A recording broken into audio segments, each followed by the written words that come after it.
Today's video is my attempt to demonstrate the Sieve of Eratosthenes in Java. I'll give you a quick view of the program itself.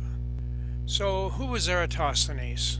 Eratosthenes was born in the area which is now called Libya in northern Africa, but at the age of 30 he was appointed the chief librarian of the library at Alexandria. He's mostly known for his studies in geography. In fact, he was the first person to calculate the circumference of the Earth, the angle of the Earth on its axis, and he did both of those to within 1% degree of accuracy.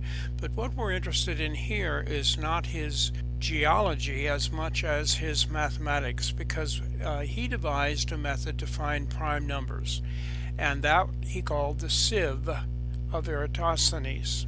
And this is how it works. First of all, you get rid of the number 1, and then you have a whole host of numbers. I was able to fit 1,000 numbers on the page. And so what you do is you get rid of the number 1, then you strike out every second number following the number 2. So that'd be 2, 4, 6, 8, 10, 12, etc. And then every third number following the number 3, and every fourth number following the number 4.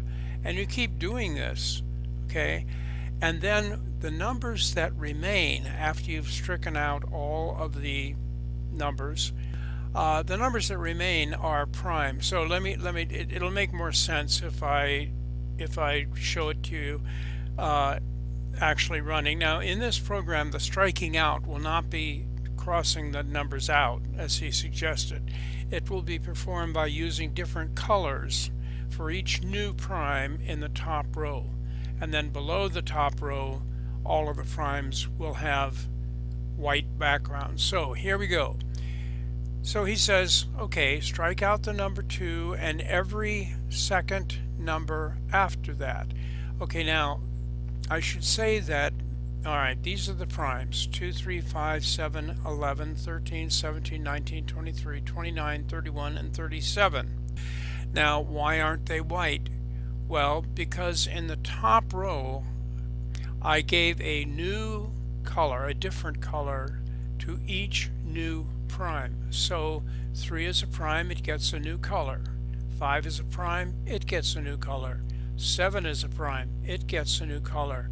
So is 11, so is 13, so is 17, so is 19, so each of those gets a new color. And you can see the colors coming down here on the right. And throughout the entire 1,000 boxes, each of those multiples is represented by a color. Now, if it has no color, that means it's prime. And that is the Sieve of Eratosthenes. And I did the counting for you. There are 167 primes between 1 and 1,000. And they're all in white. So that is the Sieve of Eratosthenes, and I thank you for watching.